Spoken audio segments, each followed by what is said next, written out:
Genial. Bacán. A ver.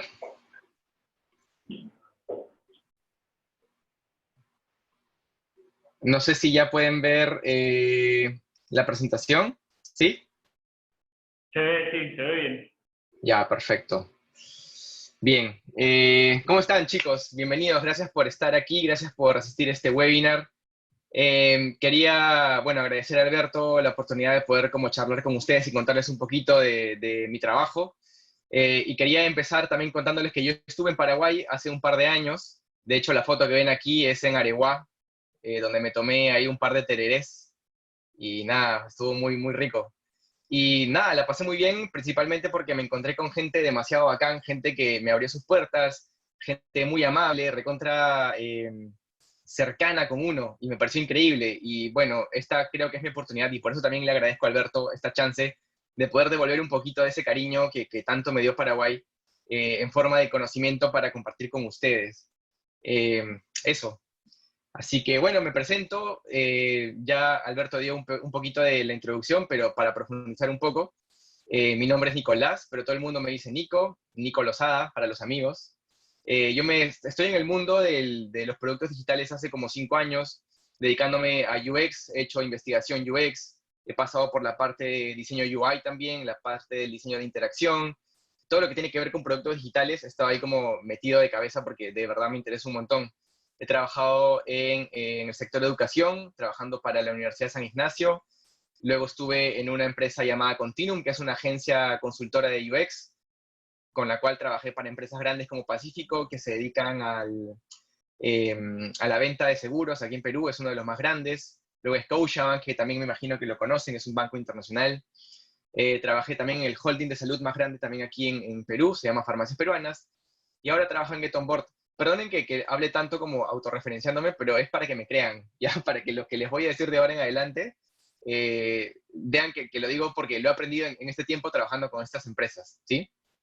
Les comentaba que ahora trabajo en Get On Board y aprovecho este espacio pequeñito para contarles un poquito de qué se trata. Get On Board es un portal de empleos tecnológicos, ¿bien? Entonces, si están en el mundo del UX, si les interesa el UI, si les interesa el desarrollo, si están buscando trabajo en estos espacios digitales, Get On Board es su portal de empleos como más adecuado porque está bien enfocado en el nicho de la tecnología. Y no solamente se trata de, digamos, un portal de empleos gigante que te da como oportunidades de trabajo, sino también que nos enfocamos mucho en que los empleos que se publican en Get On Board sean empleos realmente de calidad, bien, que sean empleos increíbles, que sean empleos que promueven la diversidad, empleos que además están como bien alineados con el concepto de cómo significa trabajar en el mundo moderno, es decir, por ejemplo, no aceptamos ningún tipo de anuncios que sean del tipo, no sé, se busca un UX que además sepa PHP, o se busca un frontend que también sepa edición de video. Son cosas que no se permiten en Get On Board porque claramente no están alineadas y vienen de empresas que no conocen el contexto ni el rubro.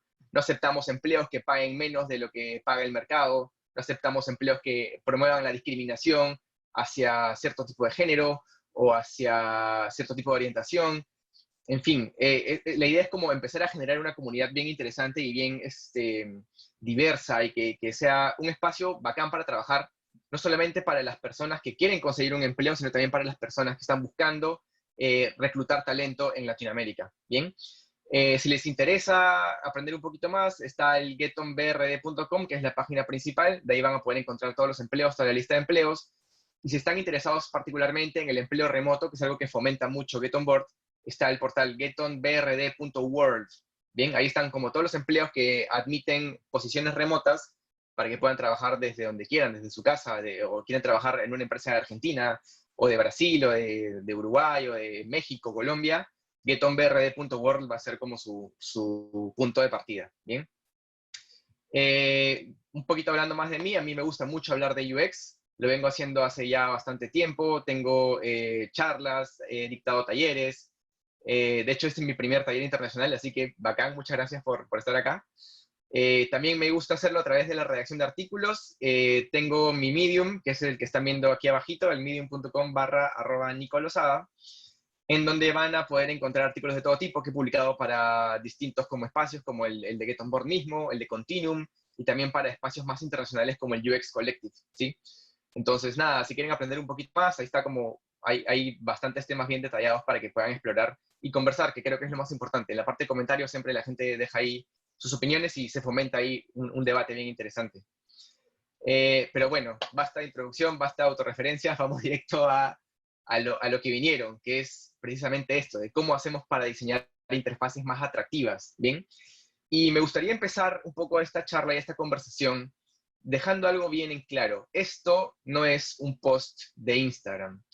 ¿A qué me refiero? Que va a pasar que muchas veces cuando se habla de tips de UI o cuando se habla de cómo hacer interfaces más atractivas, la gente tiende a asistir a estos como reglas fáciles de interfaces, como los que están en Instagram, ¿no? Que te dicen como, para tal caso específico puedes aplicar este color y puedes mezclar y puedes entrar a esta web y te dan soluciones que son como más o menos rápidas. Y el problema con ese tipo de soluciones es que son como más asociadas a tendencias, es decir, se rigen mucho por el concepto de lo que está de moda en ese momento. La idea con esta charla es que no nos vayamos solamente con lo que está de moda en este momento, no tiene que ver con diseñar interfaces bonitas para el 2020, ni tendencias para el 2020, sino tiene que ver con diseño bonito a lo largo del tiempo, ¿bien? Diseño bonito timeless, diseño bonito que persiste el paso del tiempo. ¿Por qué? Porque está basado en reglas y en fundamentos de diseño visual, que además están aterrizados en comportamiento de las personas. Entonces, la idea de esta charla es que se divida en dos partes en concreto, ¿bien? La primera es entender cómo es que la gente busca información cuando entra a una interfaz, y a partir de ese entender el comportamiento, cómo a través de lo visual, cómo a través de la interfaz, podemos hacer que la gente cumpla con mayor éxito o tenga mayor eficiencia a la hora de buscar esa información. Y la otra parte tiene que ver con las limitaciones mismas que nos plantean las pantallas, ¿bien? Las limitaciones mismas que nos plantea el hecho de tener como un cuadrado virtual frente a nosotros, cómo esto plantea ciertas limitaciones y cómo hacemos los diseñadores para superar un poco estas limitaciones, ¿bien? Nuevamente, está basado, como les comento, en elementos más allá de tendencias, son elementos con un poco más de base, más de fundamentos, ¿bien? Entonces, para empezar un poco con la charla, me gustaría hablarles del concepto de la escaneabilidad, ¿bien? Que tiene que ver un poquito con la forma en la cual la gente consume información cuando está en una pantalla, cuando está frente a una interfaz, ya sea una web o una aplicación. ¿Qué es lo que hacemos normalmente cuando entramos a una interfaz? La leemos. ¿Les ha pasado quizás que ustedes entran a Google y se ponen a leer cada palabra que está allí? Es decir, leen Google y luego leen el menú de Google y luego leen como lo que está bajito y luego leen como uno por uno cada detalle de los resultados de búsqueda. Es probable que no, porque si lo hacen acabarían como el sujeto que está en la foto de aquí, saturados de información. Bien, esa no es la forma más eficiente de buscar información en la web. La forma más eficiente de buscar información en la web, y para la cual ya estamos como muy acostumbrados, y es la forma en la que hacemos esto en la vida cotidiana, es escanear. El escaneo es esta manera rápida en la cual barremos rápidamente la información que tenemos en un sitio, en una aplicación, para encontrar aquella información que nos parece más relevante o nos parece que nos va a ayudar mejor a resolver el problema que hemos entrado a resolver. Cuando entramos a una interfaz, y es importante que lo deje notar ahora, no entramos para leer información, sino entramos para resolver un problema, ¿bien? Entramos para encontrar cierto dato interesante que nos va a ayudar a continuar con un proceso o finalizar un proceso específico que hemos entrado a resolver, ¿bien? Entonces, nos enfocamos en palabras o frases que nos ayuden a cumplir un objetivo, ¿bien? Por ejemplo, si estamos en el entorno de queremos comprar entradas para el cine, entramos a una página de cine y lo que hacemos es buscar palabras como comprar, como venta de entradas, vamos al menú, la parte que diga seleccionar película, la parte que diga como, qué sé yo, o buscamos quizás el cine que tenemos más cerca, buscamos estas palabras claves que entendemos que son las que nos van a ayudar a resolver el problema que queremos resolver, ¿correcto? Si estamos interesados, por ejemplo, en el coronavirus, qué sé yo, estamos ahí con toda la psicosis del coronavirus, y entramos a un portal de noticias, no vamos a leer todo el portal, sino que vamos a entrar directamente a la noticia que dice coronavirus grande, o si hay como un link en el menú que dice coronavirus, vamos a entrar ahí, o vamos a entrar a la sección salud, ¿correcto? Y esto lo hacemos mediante el escaneo, es decir, este barrido rápido de tal manera que encontramos la información relevante para nosotros. Entonces, la idea detrás de esta charla es cómo podemos hacer desde la UI, desde el diseño visual, desde el diseño de interfaces, para que el escaneo, para que encontrar la información relevante sea más sencillo. Y no solamente más sencillo para el usuario, sino también cómo es que hacemos para que por medio de la construcción de pantallas o de elementos visuales en una interfaz, orientemos al usuario a que se cumplan los objetivos de negocio, ¿correcto? Es decir, ¿cómo hacemos finalmente para que la persona entre a las secciones que yo quiero que entre? ¿Cómo hacemos para que la persona le dé clic al botón de comprar o evalúe las opciones que yo le estoy ofreciendo que me ayuden a mí a cumplir mis objetivos de negocio? Les voy a poner un ejemplo bien concreto.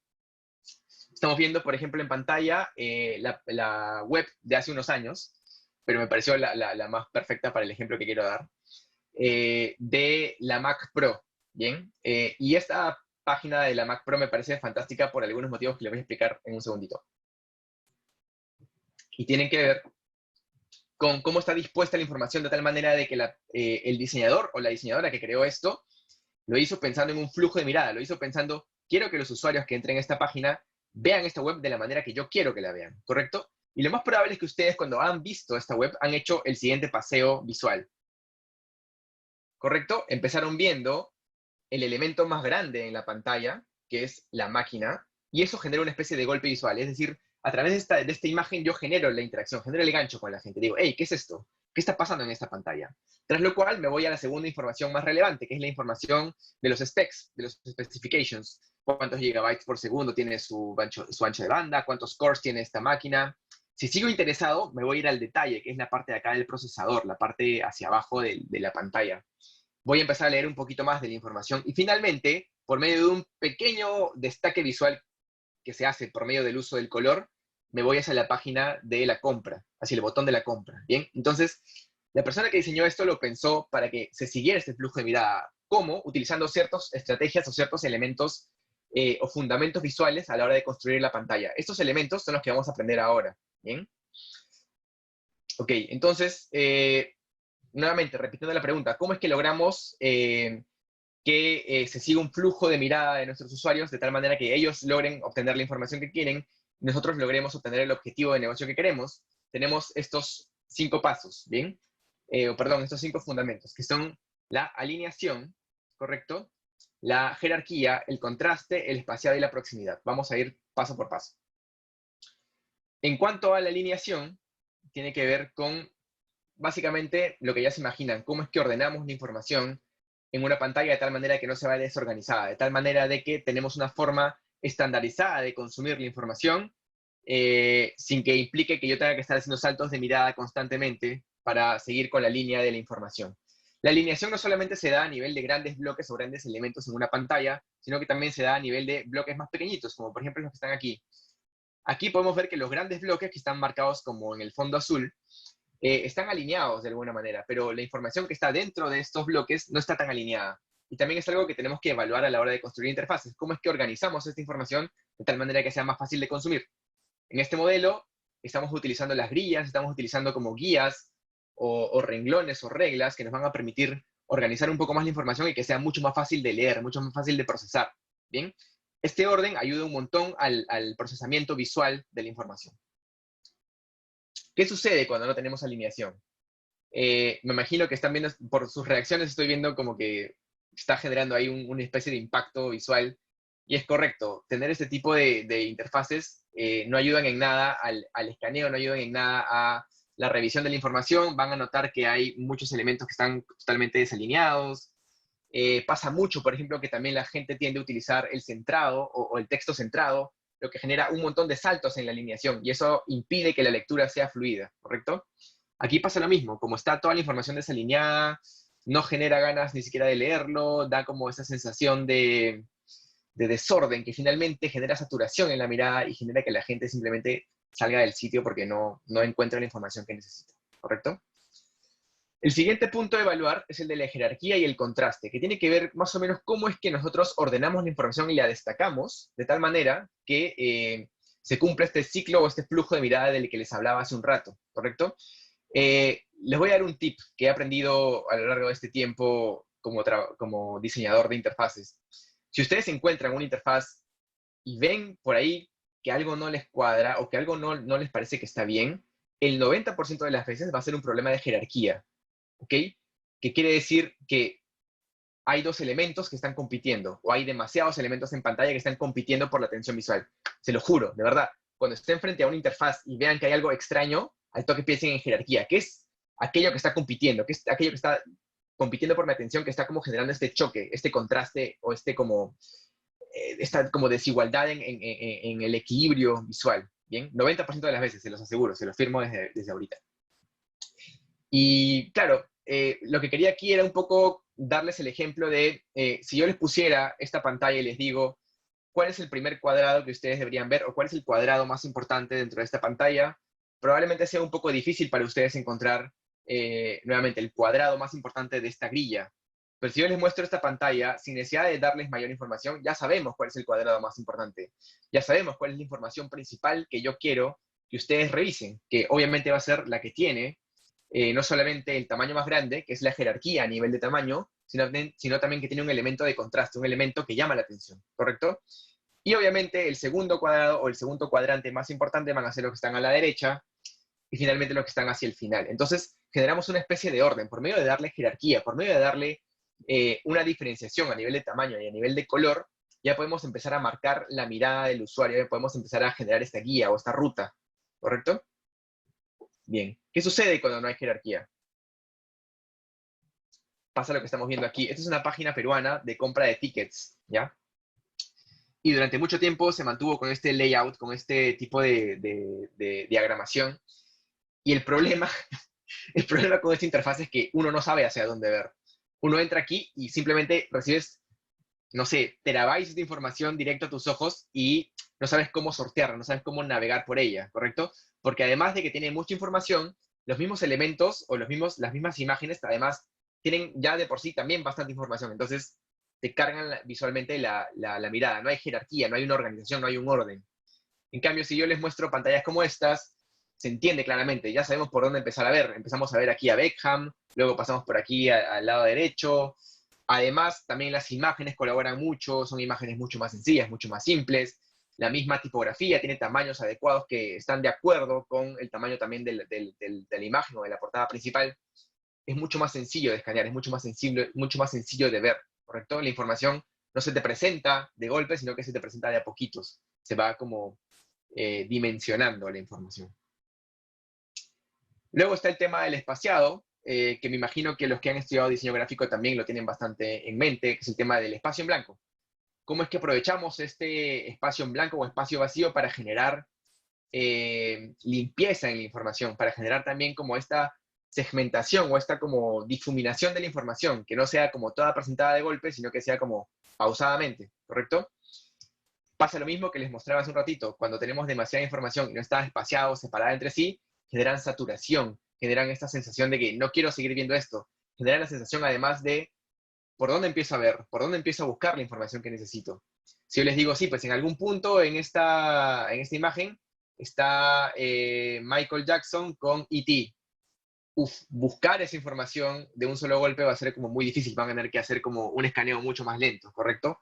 Que sería muy distinto si yo tuviera imágenes como un poco más grandes, si tuviera imágenes más espaciadas, con un poco más de dimensionamiento, ¿correcto? ¿Qué es lo que pasa más o menos aquí? Además, tenemos el espaciado, aprovechamos el espacio en blanco para generar orden, para generar divisiones, para generar que la información nuevamente esté bien proporcionada, que esté como mostrada de manera pausada, de manera más disgregada, ¿correcto? Más de a poquitos, paso a paso, gota a gota. Bien.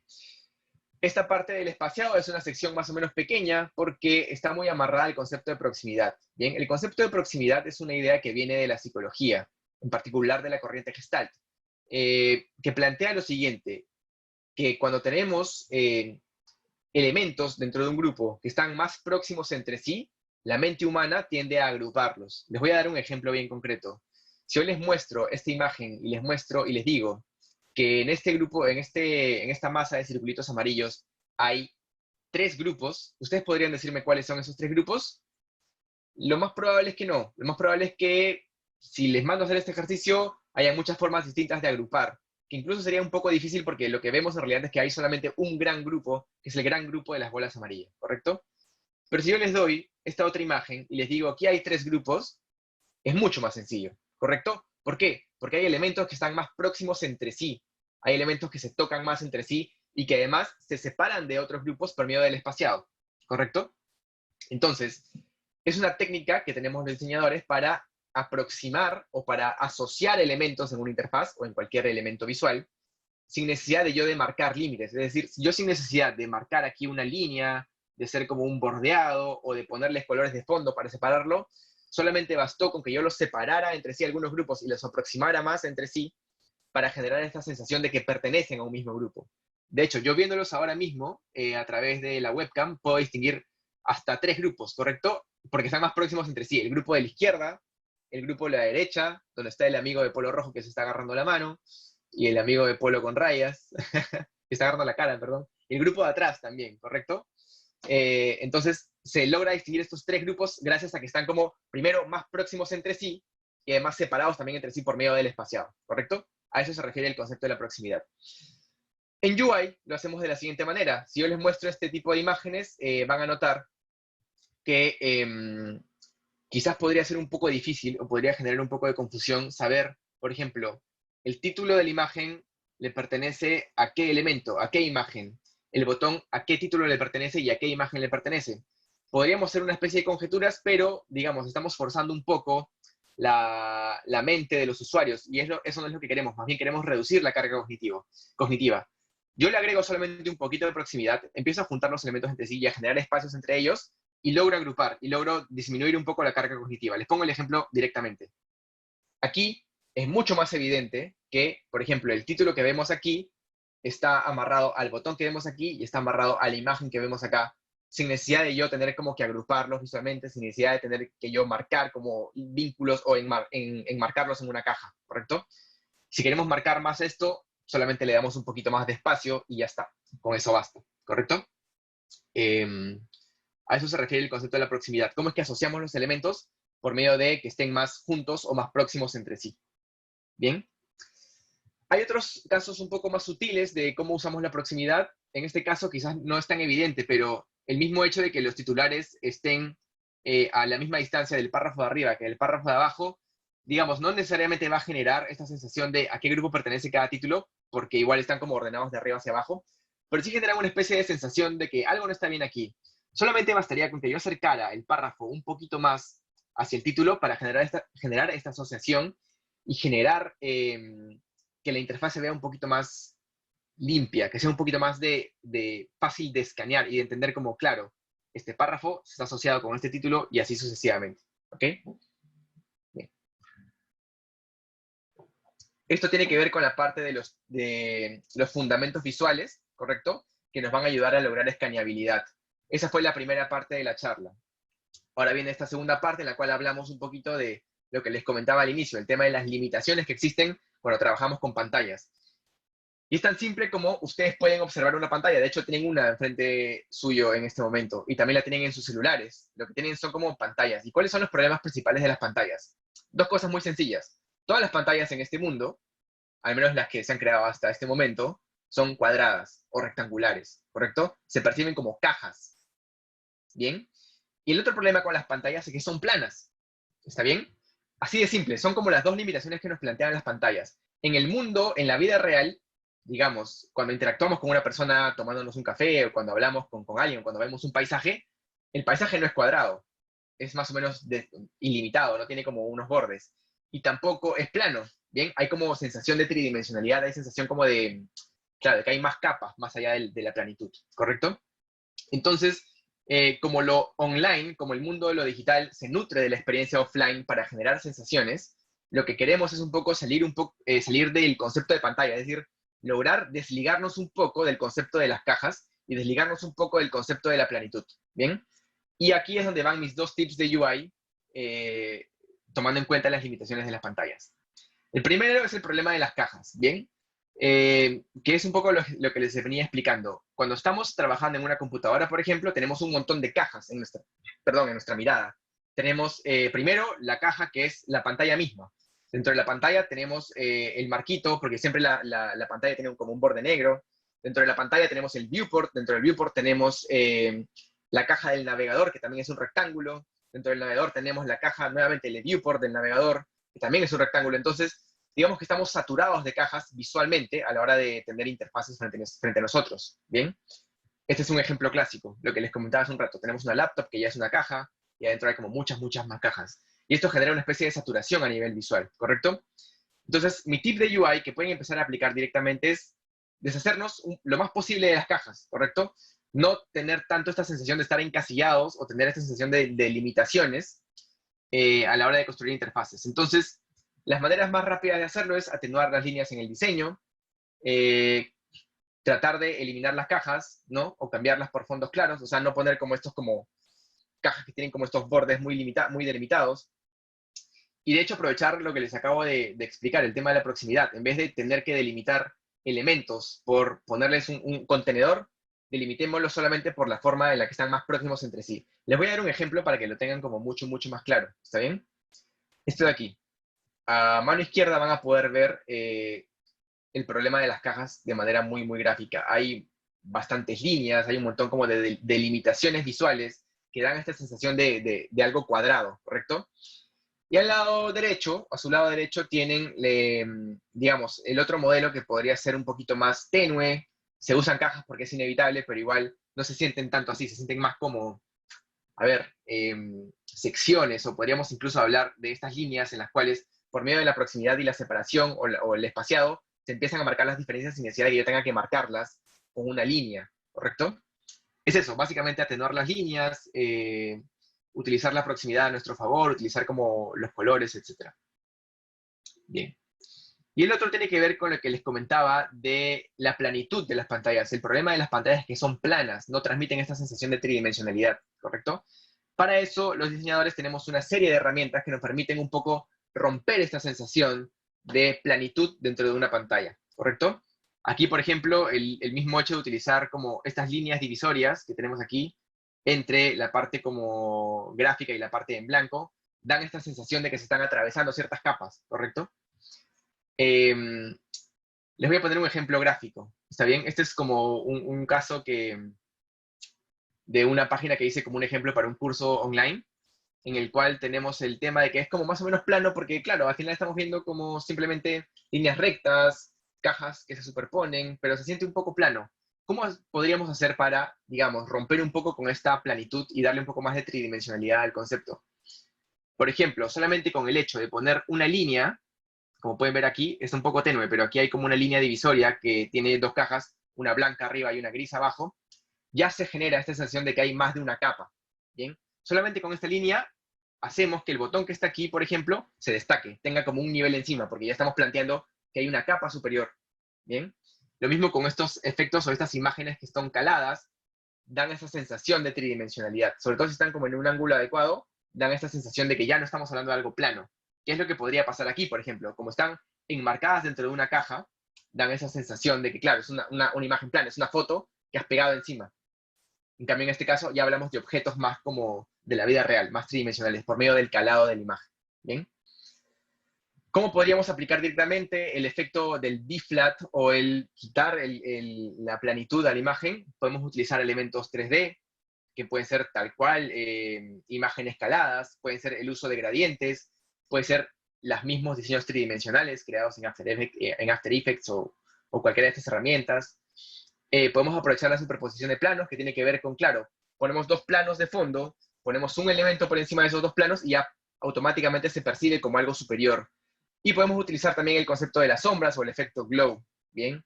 De hecho, si ustedes han utilizado Material Design se basa, toda su filosofía está orientada a cómo hacemos que las interfaces se perciban como algo material. Por eso se llama Material, porque imitan los elementos materiales por medio de la superposición de elementos, el uso de las sombras, ¿correcto? El uso de la animación también, cómo imitamos el mundo material, cómo imitamos el mundo real. Este es un ejemplo. De hecho, si ustedes entran ahorita a cualquier página de inspiración como Behance o como Dribbble, van a encontrar que los diseños más bonitos o los diseños que tienen como más destaques son aquellos que aprovechan un montón este concepto del B-flat o de la tridimensionalidad, ¿correcto? Nuevamente, no solamente se trata de utilizar efectos 3D tal cual, sino también utilizar la superposición de planos, como pueden ver aquí, la imagen de esta persona está superpuesta por otro elemento, que da esta sensación de capas, la utilización de las sombras también funciona aquí, o las imágenes escaladas, como el ejemplo de acá, el control remoto de aquí. Entonces, esa es un poco la idea, ¿no? Que aprovechemos estos como pequeños hints visuales para lograr quitar un poco esta planitud de las pantallas. Bien, esa ha sido la charla, chicos. Espero que les haya gustado. Y a modo de resumen, les quiero compartir esto que tenemos aquí. La manera más sencilla de diseñar interfaces más atractivas y timeless, o sea, que funcionen a lo largo del tiempo, es, por ejemplo, por medio de mejorar la escaneabilidad de la pantalla, mejorar la forma en la cual la gente accede a la información en una pantalla, utilizando los conceptos de la alineación, de la jerarquía y el contraste, cómo es que destacamos elementos en una pantalla por medio del tamaño, del color, el espaciado y la proximidad, que tiene que ver con asociar elementos visualmente para que se perciban como un grupo. Y finalmente, también conociendo cuáles son las limitaciones mismas de una pantalla, que tiene que ver con el tema de las cajas, cómo es que tendemos a agrupar todo delimitándolo para liberar un poco esa limitación y empezar a utilizar más como aproximaciones o formas más sutiles de agrupar los elementos. Y finalmente, el efecto del D-flat o el eliminar esta sensación de planitud en las pantallas. Bien, muchas gracias chicos por su atención. Les dejo ahí igual el link al Medium para que me sigan. Tengo un Instagram también, es un Instagram personal, así que les voy a compartir varios memazos si me siguen por ahí. Imágenes de humor, pero también eventualmente comparto lecciones de interacción, comparto meetups o comparto tips interesantes o elementos bacanes sobre UX. Así que nada, muchas gracias chicos por su tiempo, por su atención. Espero que les haya gustado la charla.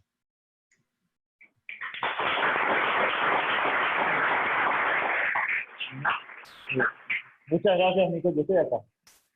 Fantástico, hola. Gracias, Nico. Muy interesante. Voy a abrir ahora el espacio a las preguntas. Sí, dale. ¿Alguien tiene alguna pregunta? Pueden levantar la mano, no sean tímidos. A ver, de ahí se ve bien. Una pregunta que siempre hago que no dice hoy todavía. ¿Cuántos acá son diseñadores? ¿Cuántos son programadores? Esta vez en la convocatoria tiene más programadores que diseñadores. Porque los viernes los diseñadores tienen sentido. Bueno, ¿preguntas? Yo entonces te voy a preguntar cosas, Nick. Yo siempre tengo muchas preguntas. Dale, por favor, adelante. Vi en tu perfil que tu background es en comunicación. Sí. ¿O tenés también un background en diseño visual, gráfico? Mira, yo estudié publicidad.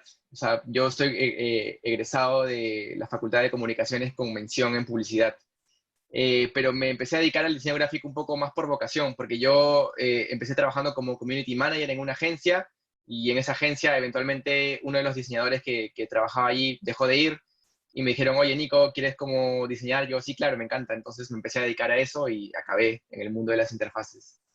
Pero igual diría que ese background de comunicación a mí me sirvió un montón, porque de hecho, al final lo que tenemos en una interfaz es una herramienta más de comunicación, de cómo organizamos la información.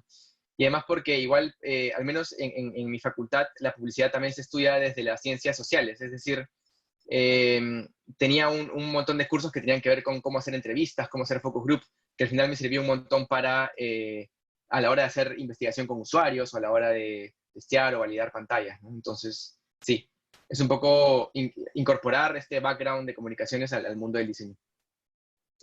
Ya. Y desde tu perspectiva, para ser un buen diseñador UI de interfaces, ¿cuáles son los requisitos si vos vas a hacer un balance entre talento y práctica? ¿Cuánto podés aprender y cuánto tenés que tener ya como un nato? Porque muchas veces uno piensa que el diseñador es el artista que nació artista. Uy, no, tengo una opinión muy fuerte al respecto, y de hecho está en uno de los artículos del Medium, pero para no hacer tanta publicidad de eso, les voy a contar. Pienso que la gente, me pasa mucho, porque yo dicto un curso de UI en el cual hay muchos diseñadores gráficos, por ejemplo, y está este concepto del diseñador gráfico como el diseñador artista. Hay como esta percepción de que el diseñador tiene que ser un artista, tiene como que crear cosas nuevas y explorar su lado creativo, y está muy bien. Pero hay otro tipo de perfil de diseñador, que es el diseñador más como organizador, que es el que, digamos, más que hacer como elementos como súper llamativos, lo que quiere es como darle un poquito de orden a las cosas, ¿no? Es esta persona que le gusta ordenar, por ejemplo, sus colores por gamas, o le gusta tener como la ropa bien ordenada y que se vea bonita al estilo Marie Kondo, ¿bien? Pienso que el diseñador que es más como organizador es el que tiene más chances de que le guste el UI, o que pueda dedicarse de manera más óptima en el UI. ¿Por qué? Porque al final lo que mostramos en una pantalla es información, y lo que hacemos con esa información es ordenarla. Es lo que acabamos de ver, cómo es que organizamos la información de tal manera que se cumpla el objetivo del usuario y el objetivo del negocio. Cómo hacemos para plantear los elementos, para ubicarlos en la pantalla de tal manera de que se vea organizado y que transmita una idea y que se logre encontrar la información que se quiere. Pienso que hay mucho de práctica y más allá del talento que se puede desarrollar como cualquier habilidad, siento que es mucho un tema de actitud, mucho un tema de entender que el UI al final, eh, como les comentaba, no hacemos UI para mostrar nuestras dotes creativas, hacemos UI para mejorar la interfaz de un usuario, para que un usuario encuentre mejor la información. Entonces, cambiar un poco ese mindset de centrado en el diseñador para hacerlo más centrado en el usuario y centrado en las necesidades, creo que es lo más importante a la hora de dedicarse en el UI.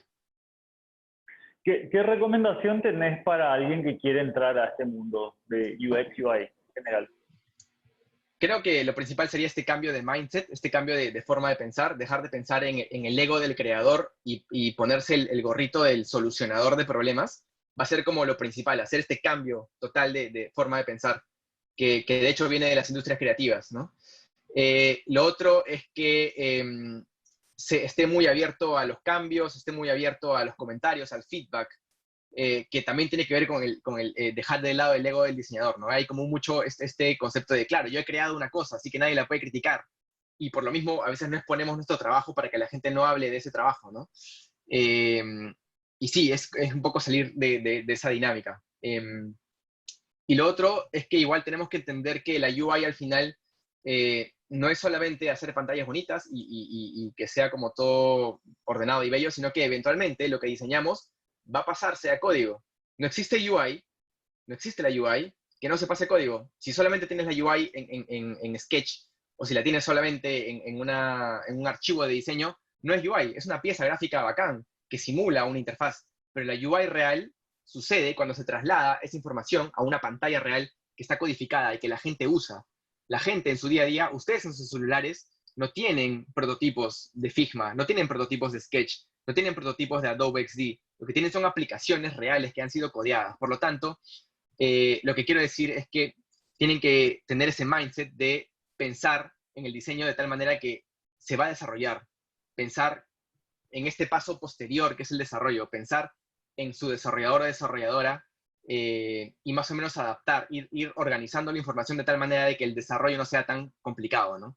Que pasa mucho, que a veces tenemos pantallas y les ponemos un montón de detallitos y un montón de cositas, y a la hora de querer pasarlas a código, no se puede hacer nada de eso. Entonces, no sirve, ¿no? La idea es como empezar a diseñar pantallas pensando en que estamos creando una solución que va a tener que ser implementada en código. Entonces, ¿cómo hacemos para que esa implementación y ese pase a código sea lo más seamless posible, sea lo más sin fricción posible?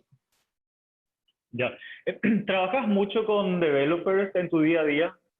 Sí, y de hecho es como parte muy, muy importante del proceso. O sea, no hay día en el que yo no esté en contacto con un developer, desarrollador, desarrolladora, que me permita como contrastar con él las ideas que tengo o contrastar con ella los prototipos que voy lanzando, que me diga si es que es posible hacerlo o no, cuánto tiempo se va a demorar, o que incluso ellos o ellas me den el input adecuado eh, para yo poder también con eso empezar a diseñar. Entonces, sí, creo que en cualquier entorno ágil es como muy importante que diseñadores y desarrolladores, diseñadoras y desarrolladoras se sienten en la misma mesa y empiecen a conversar y sea una comunicación como fluida, constante, que nunca pare. ¿Cómo, cada vez que hablas se me ocurren nuevas preguntas, así que Por interrúmpame favor. nomás porque te voy a seguir preguntando, habla la audiencia acá. No, Pero yo feliz. hay algo que yo observo mucho. Bueno, si el que va a empezar a diseñar interfaces o a hacer UI viene del background de desarrollo, tiene una noción mucho más clara de qué se puede hacer y qué no. Pero muchas veces, Correcto. y especialmente aquí, que las universidades no, las universidades, las escuelas de diseño, no preparan para diseño UX UI, sino que preparan al diseñador para hacer diseño impreso. Al final, cuando el diseñador sale y entra a la industria y tiene que trabajar diseñando por primera vez una aplicación, no entiende cómo estructurar una aplicación. ¿Qué Ujú. recomendaciones tienes vos para hacer eso? ¿Y qué hiciste vos viniendo desde un perfil no técnico para entender ese lenguaje? Eh, para entender bien la pregunta, ¿dices para la gente que se pasa de sistemas o de frontend hacia el diseño o como de cualquier carrera en Al, particular, en general? Al revés, para el que viene del diseño gráfico, generalmente Ah, haciendo ok. flyers, campañas de publicidad, y que va a diseñar una app, pero no tiene idea de cómo hacer una app, cómo estructurar eso. Ujú, correcto. Creo que lo más importante es entender la lógica de la programación. Por ejemplo, no les pido, y es algo que siempre digo, yo no le pido a los diseñadores que sepan cómo codear, que sepan cómo escribir código. Sería increíble que lo hicieran, pero no todos tienen las ganas de hacerlo. Entonces, lo que sí considero básico y como esencial es que la gente entienda cuál es la lógica de programación, cómo es que funciona el código en realidad. Y para esto yo siempre como recomiendo el concepto de la programación dry o don't repeat yourself, en la cual lo que tratamos es un poco de evitar hacer doble trabajo, ¿no? ¿Cómo evitamos hacer doble trabajo? Por medio de la reutilización de componentes. Entonces, eh, creo que un buen punto de partida para cualquier diseñador que quiere empezar como a entender un poco más el concepto de lógica de programación es esto, pensar como en componentes que se reutilizan a lo largo de una pantalla. Y para esto es muy importante, por ejemplo, que la gente sepa de Atomic Design, que sepa de Design Systems, que conozca estas librerías de diseño universales como el Material Design o los guidelines de Apple, que lo que te dan es esto, empezar a pensar un poco más como en estas piezas o estos bloques de código, estas piezas o bloques como componentes con los cuales finalmente construimos una gran interfaz. Y entender eso, al final, que las interfaces no son solamente como piezas únicas de diseño, como podría ser un flyer, como podría ser un póster, como podría ser un post en Instagram, sino las interfaces al final son como elementos vivos, que están compuestos como de pequeños elementos que construyen al final como toda la experiencia. Entonces creo que ese concepto de componentes, ese concepto de reutilización es como vital a la hora de empezar en este mundo, ¿no? Ya, genial. ¿Alguna otra pregunta? Sí, acá viene una pregunta, entonces paso el micrófono. Eh, Buenas noches. Quiero preguntar sobre las Hola. herramientas. Hola. Sobre las herramientas que recomendás para empezar o las que vos utilizás. Son sobre eso. No te vayas, porque quiero saber si te refieres a herramientas, por ejemplo, solamente de diseño o herramientas en general de mi workflow en el día a día. En general, las que vos utilizás, las que vos recomendás, para todo el flujo de trabajo. Ujú, correcto. Bien, la principal sería la herramienta de diseño. Yo utilizo Figma. Y utilizo Figma porque de hecho me parece la herramienta que es más completa en el sentido de que se aproxima un poquito más a esta lógica de la programación, además que tiene el diseño colaborativo. No quiero hacerle demasiada publicidad a Figma, la verdad, pero es mi favorita, es la que yo uso más. El concepto de... No piense que yo trabajo para Figma, por favor. Eh, y está también este concepto de los componentes, está este concepto de las librerías, que son como algo muy similar, es como un lenguaje muy similar a lo que se utiliza en programación, ¿correcto? Esa es como la herramienta principal de diseño. Y de ahí como parte de mi flujo de trabajo utilizo herramientas como el Notion, que es más como para el trabajo en el equipo. El Notion es básicamente un repositorio de información, en el cual, por ejemplo, tenemos como para documentar el design system en Get On Board, utilizamos Notion, o para tener como las reglas de la comunidad, o las reglas de diseño, o los fundamentos visuales de diseño, los tenemos todos bien documentados en Notion. Slack para la comunicación con el resto del equipo, nos permite estar siempre sincronizados. Y de allí tengo una herramienta para los iconos que se llama Núcleo, que es básicamente una librería de iconos que la tengo ahí, que haces un pago único y tienes como un montón de iconos para toda la vida. Utilizo mucho las herramientas de desarrollo de Firefox, ¿no? Para yo mismo revisar la interfaz de Get On Board, por ejemplo. Eh, Utilizo estas herramientas de desarrollo en la cual puedo inspeccionar un poco el código e ir detectando posibles errores o posibles mejoras, o entender finalmente cómo es que se construyó tal pantalla para ver cómo podría mejorarla.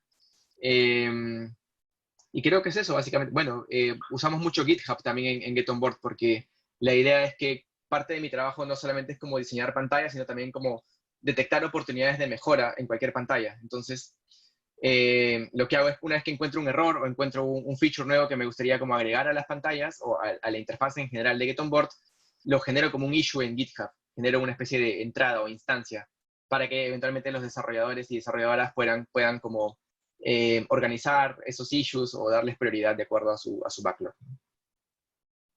Gracias, Nico. ¿Otra pregunta? Yo tengo otra pregunta entonces. Por favor. ¿Cómo es tu día a día?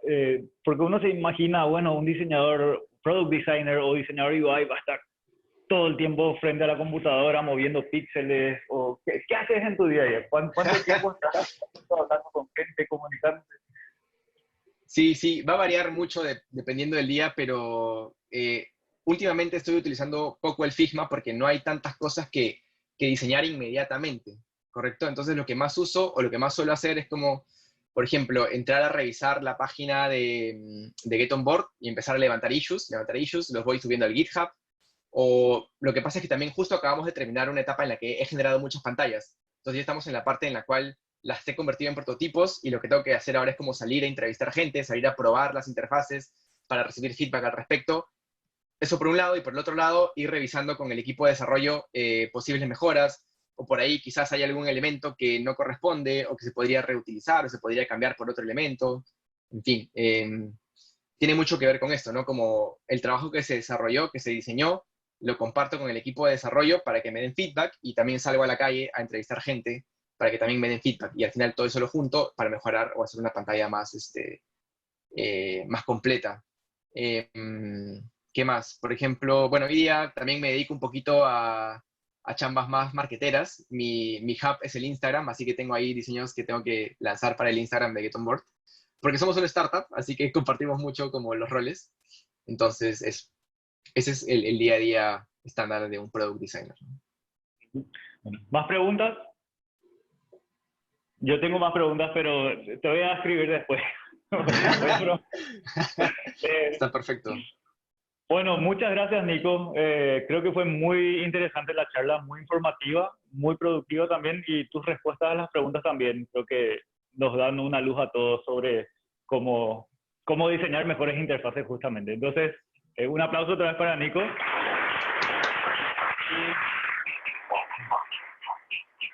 Muchas gracias a ustedes, chicos. En realidad, gracias por estar acá, por escuchar.